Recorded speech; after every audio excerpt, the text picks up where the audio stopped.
us, speaking of vibrating differently, to lots of vibrations. Stephen Schubert.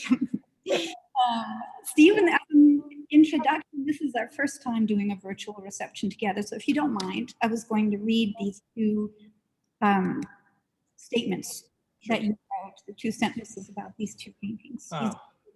Crossings and Unity Stripes. Would that be okay, or would you Please. like to speak about them rather? Please. Before we, okay. So I'm starting with the one on the right, Unity Stripes, and Stephen wrote, since we're all made up of different stripes and colors, I wanted to recognize that even so, we are all united by more of what we have in common, most of which is below the surface. And then about crossings, the piece on the left, he writes, crossings is about discovering magic along our paths right now as we cross this new terrain. There is so much that is new to connect to. So as I mentioned, he's exhibiting these two pieces, and the one on the right, Unity Stripes, comes from a very well-established abstract series, whereas the piece on the left is brand new and harkens back to one of Stephen's earlier loves, surrealism. And Stephen is one of those artists, he mentioned to me, who experiences sort of very visceral message when it's time to change, to let go of whatever style he was working in and start from scratch, find a new style, find a completely new body of work. And we just got very lucky that we caught him in the midst of one of those shifts. So with that, I'd like to ask Stephen to please tell us about your new work and that shift. And sure.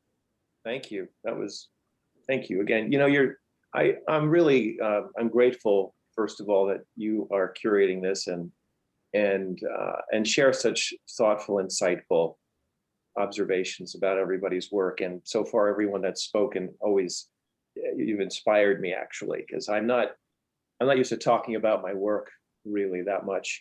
But you know, you said something different about vibration and on this piece. So there is a figure on the bottom left, and it appears in a slightly altered form in the middle right. And I don't think I even mentioned this to Petra, but I was lying in bed, and I'm an insomniac, so it's treacherous all the time for getting rest. But my ceiling fan cast a shadow with the lights out on the ceiling, and the shadow was the inspiration for the figures, those two figures. And the shadow reminded me of someone falling through space, almost with a Gumby-like body. If you look at 5 blades of a shade, it creates someone looking like they're bailing out of an airplane or just doing a free fall. And I relate to that a lot in my life as a theme. And I suppose as I'm falling through this life experience, or I wouldn't say it's always feeling like I don't have a fear of falling necessarily, but the idea, that's how I feel like I move through things a lot of times. And although I'm referencing a descent, that's really kind of a metaphor for going just deeper into myself. And I'm always trying to figure out what's in there. What is it that connects us to everything?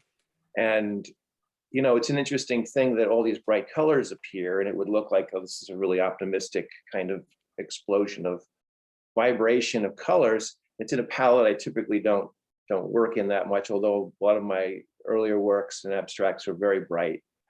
But I make no mistake with myself when I look at this and realize that I'm always seeking to find myself and see where I connect with people and how do we connect with people. And I noticed there's a bunch of little characters that emerged in this piece. They almost look like you know, potato chip mice or something. They appear like 5 or 6 times, these little figures that are all dotted all throughout. They each have like 2 funny shaped ears, a head, a body, and 2 feet. And I don't know, I don't know where that came from, but I just love those shapes, and they feel like a version of me.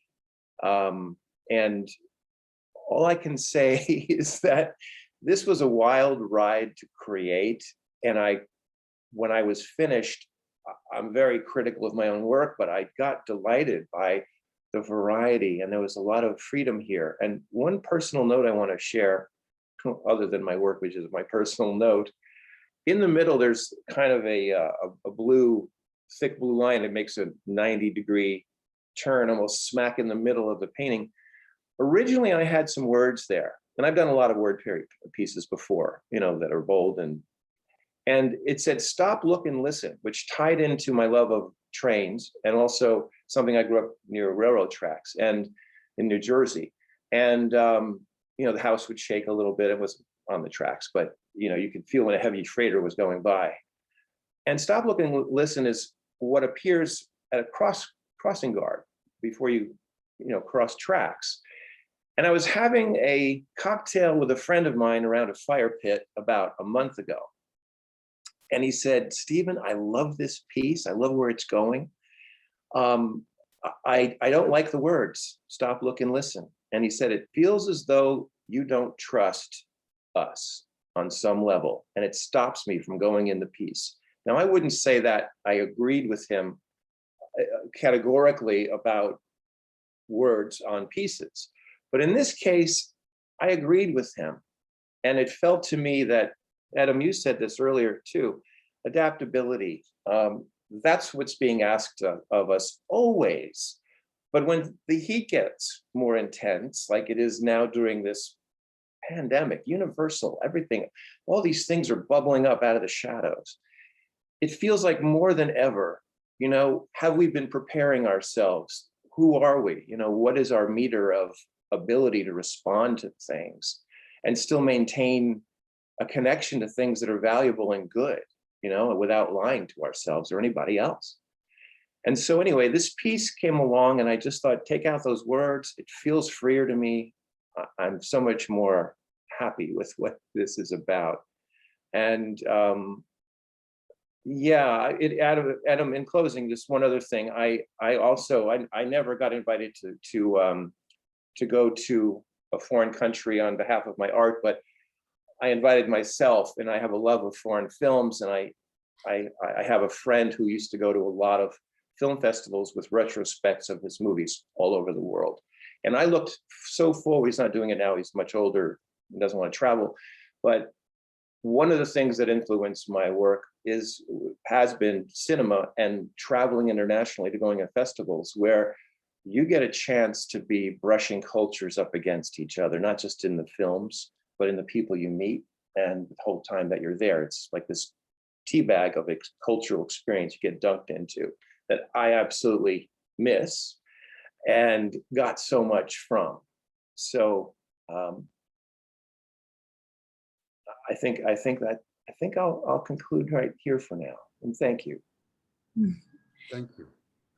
Yes, and thank you. It's interesting because even though you took out the words "stop, look, and listen," that's what the painting does to us. It kind of makes us stop, look, and listen. So it's just like it's good that you trust us. I think it's just it's a fabulous piece, and it really is just lets you travel so deeply. There's so many passages in there. So Thank you. thank you very much. Appreciate it. That was Stephen Schubert, and this brings us to Suki Kuss. Suki. My slideshow is out of order. I apologize, but we are at Suki. Suki, my dear, please forgive me. I gave